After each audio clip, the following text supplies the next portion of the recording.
Halo teman-teman, selamat datang kembali di channel ini dengan saya Karina dengan pembahasan topik ketiga yaitu revolusi industri 4.0 dan teknologi digital. Revolusi industri 4.0 adalah fase keempat dari perubahan besar dalam dunia industri. Jika dulu revolusi pertama ditandai dengan mesin uap, revolusi kedua dengan listrik, revolusi ketiga dengan komputer serta otomasi, maka revolusi 4.0 ditandai dengan integrasi teknologi digital di segala aspek kehidupan. Beberapa teknologi utama dalam revolusi industri 4.0 yaitu IoT, Artificial Intelligence, Big Data, Cloud Computing, robotika, hingga teknologi 3D printing. Semua teknologi ini saling berhubungan, bekerja sama untuk menciptakan sistem yang lebih cerdas, efisien, dan fleksibel. Dampaknya sangat besar di dunia bisnis. Teknologi digital ini membuat proses produksi lebih cepat dan biaya lebih efisien. Dalam kehidupan sehari-hari, kita merasakan kemudahan lewat e-commerce, transportasi online, smart home, hingga layanan kesehatan digital. Namun, perubahan ini juga menghadirkan tantangan.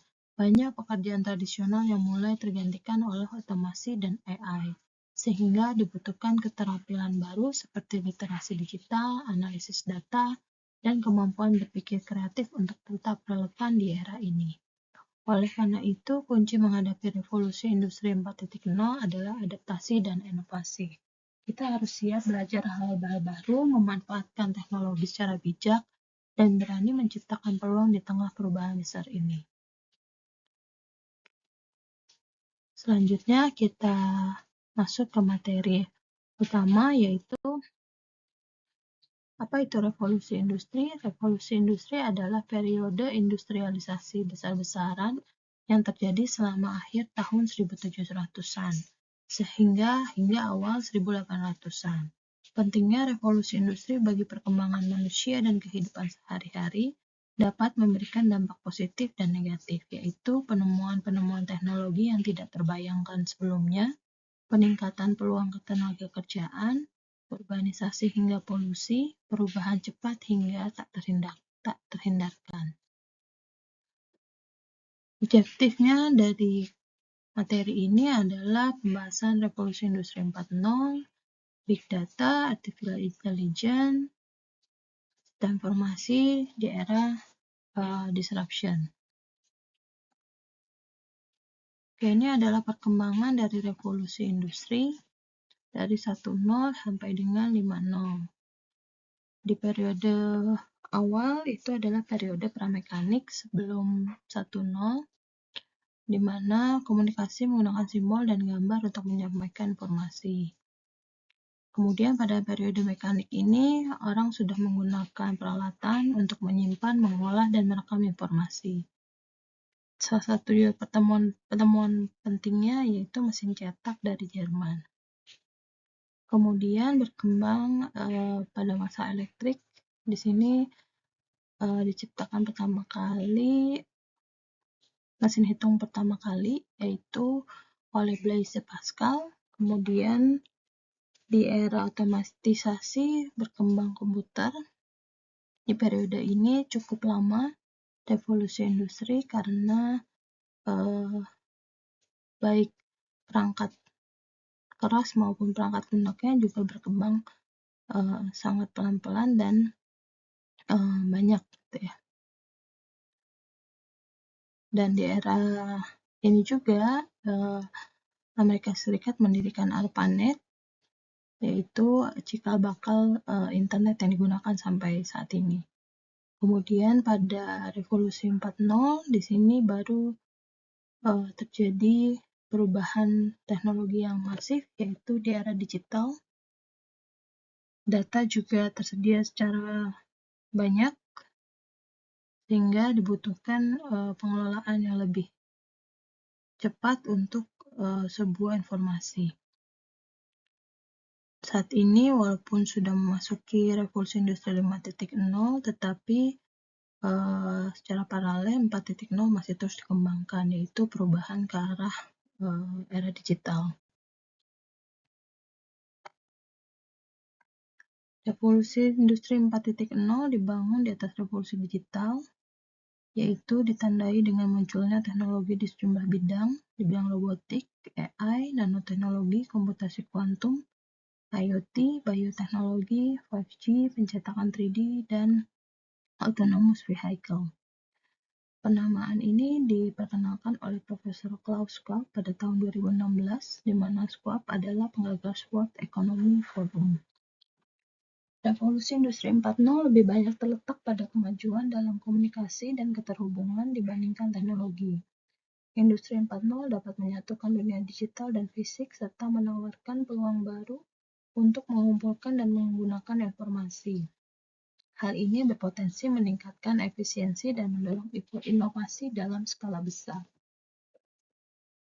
Tantangan dan peluang revolusi industri 4.0 yaitu yang pertama risiko cyber, yang kedua adalah risiko talenta. Karena begitu banyak bentuk cyber, saat ini masih banyak transaksi-transaksi digital ilegal yang dilakukan sehingga dibutuhkan penanganan yang lebih lanjut. Kemudian talenta, karena masifnya perubahan suatu keterampilan manusia dengan menggunakan robotik, tentu saja ini menjadi tantangan yang harus dihadapi oleh semua pihak. Sedangkan peluang dihadirkan revolusi industri 4.0 ini yang pertama adalah peningkatan efisiensi, pemahaman tentang resiko pertumbuhan ekonomi data baru, kemudian produktivitas dan kualitas, dan peningkatan berbagai sektor lainnya, terutama di bidang bisnis digital. Bagaimana perkembangan revolusi industri 4.0 ke 5.0 di Indonesia? Indonesia saat ini sedang di tahap awal pengadopsian teknologi industri 4.0. Dengan banyaknya perusahaan dan industri yang masih menggunakan perubahan teknologi ke arah IoT, Big Data, dan kecerdasan buatan untuk meningkatkan produktivitas dan efisiensi. Namun, terdapat beberapa tantangan yang tersendiri, yaitu kurangnya infrastruktur digital, keterbatasan keterampilan tenaga kerja, dan ketidakpastian regulasi. Oleh karena itu, untuk mencapai industri 5.0, Indonesia harus lebih dahulu mengatasi tantangan tersebut dan memperkuat fondasi digitalnya. Di antaranya yaitu peningkatan investasi dalam teknologi. Di sini pemerintah dan sektor swasta dapat meningkatkan investasi dalam teknologi dan infrastruktur digital. Kemudian pengembangan keterampilan tenaga kerja. Indonesia harus menyediakan keterampilan tenaga kerja dalam bidang IT terutama, sehingga dapat mengadopsi atau beradaptasi dengan teknologi yang ada saat ini. Yang ketiga, pembangunan ekosistem digital. Di sini Indonesia perlu memperkuat ekosistem digitalnya seperti infrastruktur jaringan, data center, dan pusat inovasi untuk pengadopsian teknologi industri 4.0 dan 5.0 di masa akan datang. Dan yang terakhir adalah regulasi yang jelas, sehingga pemerintah dapat mengikuti tren teknologi baru tanpa perlu khawatir dengan data yang dimiliki oleh pemerintah akan bocor atau tidak, terdampak kepada warga negaranya atau tidak.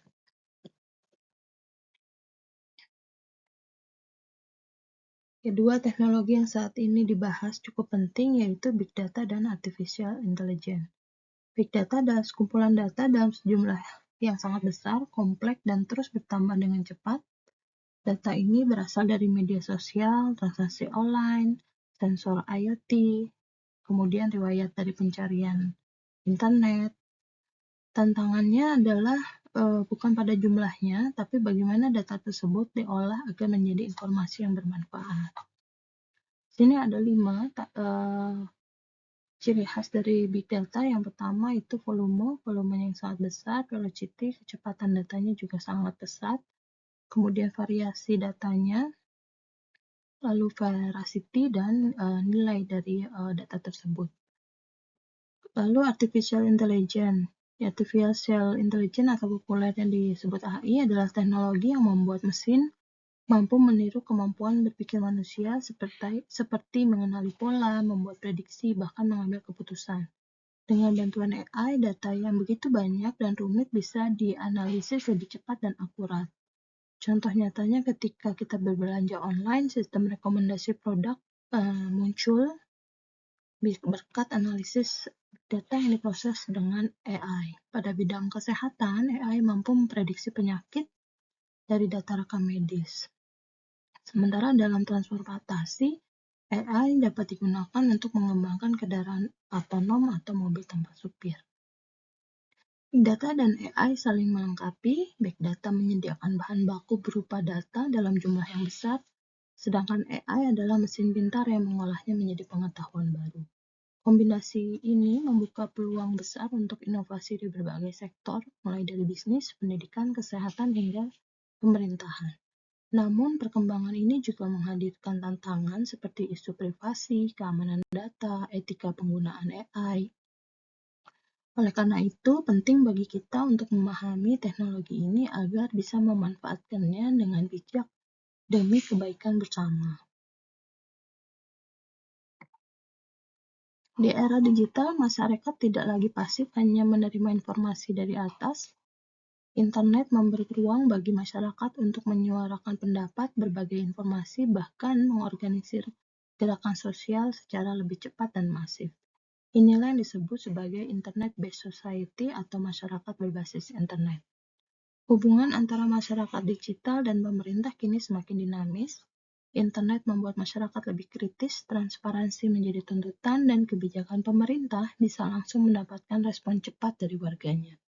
Misalnya melalui media sosial, petisi online, hingga forum digital. Masyarakat dapat menyampaikan aspirasi dan kritik secara langsung. Bagi pemerintah, kondisi ini tentu membawa tantangan besar. Mereka tidak bisa lagi bekerja secara tertutup karena masyarakat menuntut keterbukaan data, kecepatan layanan, dan akuntabilitas yang lebih tinggi. Namun, di sisi lain, internet juga bisa menjadi sarana yang efektif bagi pemerintah untuk membangun komunikasi dua arah, memperkuat demokrasi, dan melibatkan masyarakat dalam pengambilan keputusan. Masyarakat berbasis internet bukanlah ancaman, melainkan sebuah kekuatan baru. Jika mampu dikelola dengan baik, kolaborasi antara masyarakat digital dan pemerintah bisa menciptakan tata kelola pemerintahan yang lebih partisipatif, transparan, dan responsif. Tantangan dan peluang ada di depan mata, tinggal bagaimana kita bersama-sama memanfaatkannya untuk membangun masa depan yang lebih baik. Di sisi lain, kecenderungan dari kita sebagai pengguna internet terkadang kita lupa bahwa kita saat ini sedang berada di dunia nyata. Sementara jika kita larut terus dalam dunia maya, tentu saja akan memberikan dampak pada produktivitas kita sebagai makhluk di dunia nyata. Oleh karena itu perlu dijembatani bagaimana agar penggunaan dari internet ini bisa menjadi suatu hal yang produktif bagi kita. Oke, kemudian ekonomi digital. Saya melihat potensi ekonomi di Indonesia, bagaimana seluruh aktivitas ekonomi ini didukung oleh teknologi digital, terutama internet. Di era hari ini, hampir semua sektor bisnis sudah tersentuh digitalisasi, mulai dari perbankan, perdagangan, transportasi, pendidikan, hingga layanan kesehatan. Perkembangan ekonomi digital ini membawa banyak manfaat, peluang usaha semakin terbuka luas, transaksi menjadi lebih cepat dan efisien, serta akses pasar bisa menjangkau seluruh dunia hanya dengan satu kali klik gitu ya. Lahir juga berbagai jenis pekerjaan baru yaitu digital marketer, data analis, hingga konten kreator. Namun di sisi lain ada tantangan yang harus dihadapi yaitu keamanan data, ketimpangan akses teknologi, hingga kebutuhan peningkatan digital agar masyarakat siap beradaptasi. Oleh karena itu, untuk memanfaatkan peluang ekonomi digital, kita harus terus belajar, berinovasi, membangun literasi digital yang kuat. Dengan begitu, ekonomi digital tidak hanya memberi keuntungan bagi individu, tapi juga mampu mendorong pertumbuhan ekonomi nasional. Oke, karena kita hidup di era yang serba cepat dan penuh perubahan, disrupsi teknologi adalah suatu kondisi di mana inovasi teknologi mampu menggantikan cara-cara lama, bahkan memunculkan model bisnis baru. Misalkan, transportasi online yang mengganti ojek pangkalan, marketplace digital yang menggeser toko konvensional, hingga layanan streaming yang menggantikan televisi tradisional. Fenomena ini berjalan seiring dengan revolusi industri 4.0, yaitu perubahan besar dalam teknologi dunia industri yang ditandai dengan integrasi teknologi digital, Internet of Things, kecerdasan buatan, big data, hingga robotika. Revolusi industri ini tidak hanya mengubah cara kita bekerja, tapi juga cara kita belajar, hidup, dan interaksi. Namun, perkembangan ini sekali lagi membawa dua sisi, yaitu peluang lahirnya profesi baru, efisiensi kerja meningkat, dan akses informasi semakin mudah. Tapi di sisi lain juga ada tantangan hilangnya beberapa jenis pekerjaan tradisional, peningkatan persaingan global, serta kebutuhan keterampilan baru yang lebih kompleks. Oleh karena itu, kunci untuk menghadapi era disrupsi teknologi dan revolusi industri ini adalah adaptasi dan inovasi. Kita perlu terus belajar, menguasai teknologi baru, dan mengembangkan kreativitas agar mampu bersaing sekaligus menciptakan peluang di masa depan. Selain itu, dengan kita memahami konsep diri pun, sebenarnya kita berpotensi memiliki produktivitas yang unik untuk kita hasilkan agar tidak menjadi seorang follower. Oke, seperti halnya manusia, perusahaan juga memiliki siklus kehidupan dimulai dari lahir, tumbuh, berkembang, hingga mencapai kematangan, bahkan bisa mengalami penurunan. Pada tahap awal ini yang paling penting adalah mengenal diri. Kalau di sebuah perusahaan berarti mengenali visi misi dari perusahaannya, apa yang ingin dicapai, serta nilai apa yang dibawa untuk masyarakat. Tahap ini sering disebut sebagai identitas organisasi, tahap pemahaman yang jelas tentang jati diri perusahaan agar tidak mudah kehilangan arah, tidak sulit bersaing, dan mampu bertahan lama di tengah perubahan pasar. Sehingga perusahaan perlu menjawab pertanyaan dasar, yaitu apa tujuan utama berdirinya perusahaan, siapa target pasarnya, keunggulan apa yang bisa ditawarkan dibandingkan kompetitor. Banyaknya startup gagal bukan karena ide mereka jelek, karena mereka tidak benar-benar mengenal diri atau tidak tahu kekuatan inti dan nilai unik yang bisa ditawarkan.